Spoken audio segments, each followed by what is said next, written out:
Wednesday, July 10th. Today in Europe, a struggle for the mastery of the Mediterranean is underway. British and Italian naval units have clashed.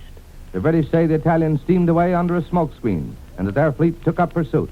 The Italians have just announced officially that their naval and air forces severely damaged a number of British warships. Now the news direct, Berlin and London. Afterwards, an analysis by Linton Wells from New York. First, the report from the German capital by Edwin Hartridge. Go ahead, Berlin. Good morning. This is Berlin.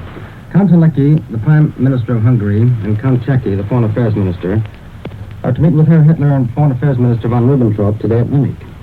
Count Schiano, the Italian Foreign Affairs Minister, is also expected to attend the parley. And from this conversation, the Hungarian leaders will be given some information as regards to what part that country is expected to play in the new Europe of Greater Germany. I've just returned from the French naval base at Toulon. There I learned some first-hand and interesting details about the British attack on the French fleet at Oran last week. This information came from a number of officers and sailors who had personally participated in the engagement. And here is what they had to say. The French squadron at Oran consisted of 4 battleships: the Dunkirk, Strasbourg, Provence, and Bretagne, an aircraft carrier, 6 large destroyers, and numerous smaller craft and submarines. The 4 battleships and the aircraft carrier, La Teste, were tied up to the breakwater, which is about 3,000 feet long. The destroyers were anchored elsewhere in the harbor. At 9 o'clock last Wednesday morning, the British squadron was first sighted. It consisted of the battleships Hood, Resolute, and Valiant, plus the aircraft carrier Ark Royal, 1 heavy cruiser, and 4 destroyers, commanded by Sir James Somerville. Shortly afterwards, Captain Howland of the British Navy came over to the Dunkirk in a launch to deliver the British ultimatum. Following its receipt, the French Admiral Jean Stoul gave orders to his squadron to get ready for action. At 4:30 p.m., Captain Howland again arrived on the launch, this time to discover the French had refused to comply with the British demands. They were to surrender or scuttle the French ships or sail them to some distant neutral or French port, I was told by a French officer. Then the British squadron, according to this French version, took up a position about 11 miles to the northwest of the naval base. At 5:40 p.m., the British fired the first salvo. At first, the French did not believe the British were firing at their ships, they told me. They thought either a mine had exploded or they were being bombed from the air. The first salvo dropped right into the area where the 4 battleships were tied up. 3 shells scored direct hits on the Dunkirk, crippling its engines. Meanwhile, the commander of the Strasbourg gave orders to slash the cables. Within a few minutes, his ship was swinging away from the breakwater and heading for the open sea. The French ships had steam up, but some of their crews were not all assembled. The Bretagne was also struck by British shells. The Provence had a mine dropped earlier by British planes from the Ark Royal. These 2 and the Dunkirk were knocked out of the fight. The French, however, fired back. The officers told me that 1 ship, probably the Strasbourg, scored 3 hits on the Hood. Strasbourg raced out of the harbor. It was followed by 5 destroyers: the Tiger, Volta, the Terrible, the Lynx, and the Kherson. Yesterday morning, I was able to inspect these ships in Toulon Harbor. There was no evidence of any damage suffered from the British. The French destroyer Mogador was another casualty in the short but swift action. The battle only lasted 10 minutes, I was informed by the French.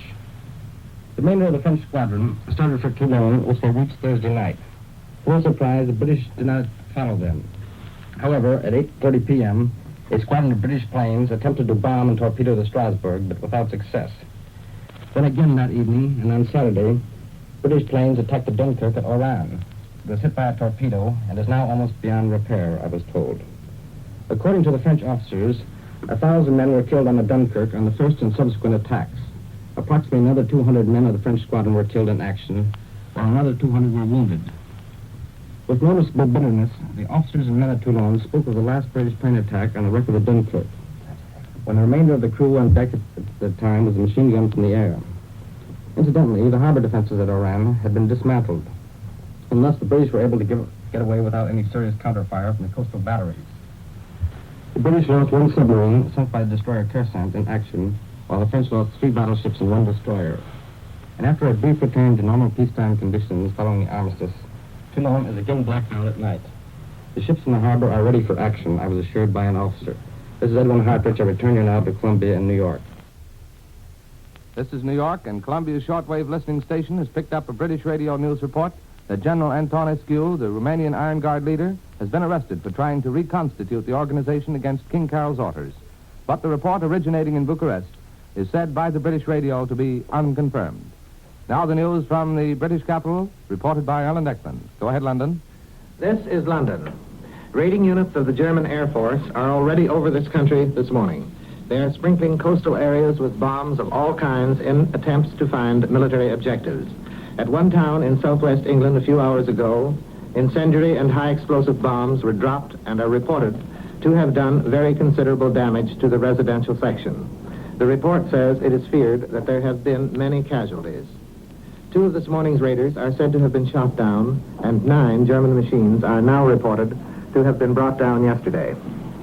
There is no further news of the British-Italian naval battle in the Mediterranean. The last report was that the Italians were fleeing behind a smokescreen, hotly pursued by the British. The Italian report of the encounter states that the British squadron proceeded in a southerly direction, pursued by Italian naval forces. London was astounded last night when it heard the first news over the 9 o'clock radio of the appointment of His Royal Highness the Duke of Windsor to be Governor and Commander-in-Chief of the Bahama Islands. This morning's newspapers front page the story with extensive descriptions of the 20 inhabited islands of the Duke's new domain. The former King Emperor will be Commander-in-Chief of about 70,000 people, 55,000 of whom are descendants of liberated African slaves. The only editorial comment I have found is in the Times, which says that the fortune of war has closed his job with the British Army, but another has been found in one of the oldest and most honorable of appointments under the Crown. Others, no doubt, rank higher in formal dignity and in the extent of the jurisdiction, but there is real work ahead of him, unquote. The salary of the new post at current exchange is from $10,000 to $12,000 a year. Well-wishers of the Duke feel that he will soon be at home in Nassau, capital of the islands, and believe that his American-born Duchess may have influenced him in his decision to take the job. They point out that the Duke's new capital is about a 15-minute seaplane ride from Miami Beach, Florida. It is reported this morning that the scheme for evacuating British children to the Dominions and the United States is in danger of being abandoned. Difficulties have arisen over the question of escorting vessels which would carry the children across the Atlantic. If the scheme is scrapped, as threatened, it will bring distress to many hearts here. In the last 2 weeks, the most elaborate arrangements have been made. Liners have been chartered, many thousands of children selected for evacuation, doctors, nurses, and welfare workers engaged, and complete arrangements are said to have been fixed at the American end. Many British parents would like to see their children sail in American ships under the security of the American flag, and some observers think this may be the British way of drawing attention to this point. The War Cabinet is discussing the existing plan this morning, and a full statement is expected to be issued later in the day. Emphasizing some of the dangers that these shiploads of children might be subjected to, London's Daily Mirror this morning suggests that in addition to German and Italian forces, the French submarine fleet is also in the Atlantic. The newspaper points out that the First Lord of the Admiralty, in yesterday's speech, kept strictly silent about France's submarines. In the last few weeks, there have been grave Allied losses off France, Britain, and Ireland. The newspaper asks, quote, whose submarines are sinking our ships? Where are France's submarines? Unquote. British housewives looked with new interest at their kitchens this morning. For Lord Beaverbrook, Minister for Aircraft Production, has just asked them to hand over all their aluminum pots, pans, and cooking utensils. Also, their vacuum cleaners, hat pegs, coat hangers, shoe trees, bathroom fittings, cigarette boxes, ashtrays, and household ornaments. His Lordship says the need is instant. The call is urgent. Hand them over at once. We will turn your pots and pans into Spitfires and Hurricanes, Blenheims and Wellingtons, the famous fighting airplanes of the Royal Air Force. We return you now to Columbia in New York. That was Erland Eklund reporting from London. Now here in New York is Linton Wells with more news and his analysis of late developments. Mr. Wells. The British Lion, judging by reports, is on the prowl, bent on vengeance for the vengeance. From Gibraltar to the eastern Mediterranean, it appears that the British fleet is maneuvering to come to grips again with the Italian fleet, now that the French Navy has been effectively immobilized.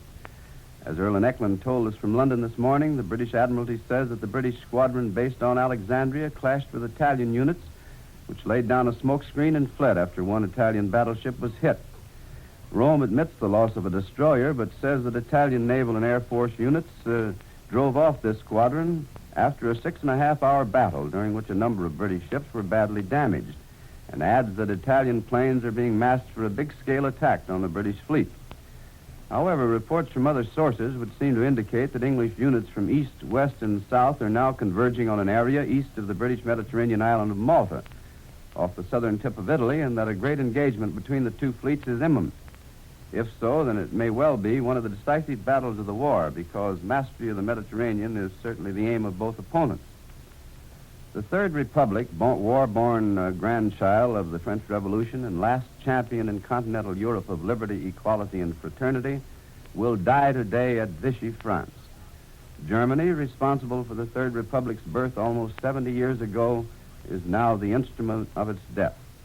151 years ago next Sunday, on Bastille Day, the French Revolution began, inspired by Jean-Jacques Rousseau's proclamation that man is born free. Today, a corporate fascist state destroying the freedom of man is to be established in its place. The French Parliament will vote itself out of existence and give full power to Marshal Pétain, who will in effect become a dictator. The degree of his benevolence remains to be demonstrated, but certainly France has become a German vassal state. The Balkan situation continues to be rather obscure, although it would seem that Germany and Italy have begun direct action to clarify it before proceeding with the more important task of destroying the British Empire.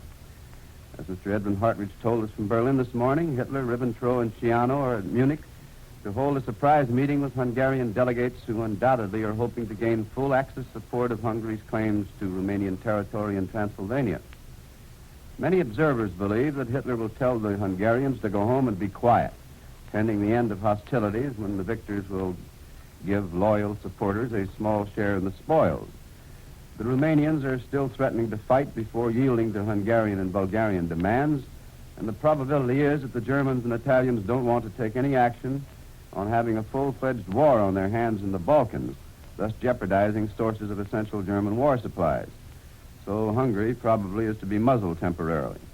However, Russia is reported to be continuing her efforts to get everything she can while the getting is easy.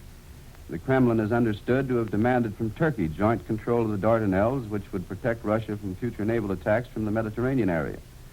The Turks have said repeatedly that despite their friendly alliance with Russia, they would never yield on this point, and today began mobilizing men from 19 to 38, in apparent warning to the Reds not to press their Dardanelles demands or penetrate too far into the Balkans.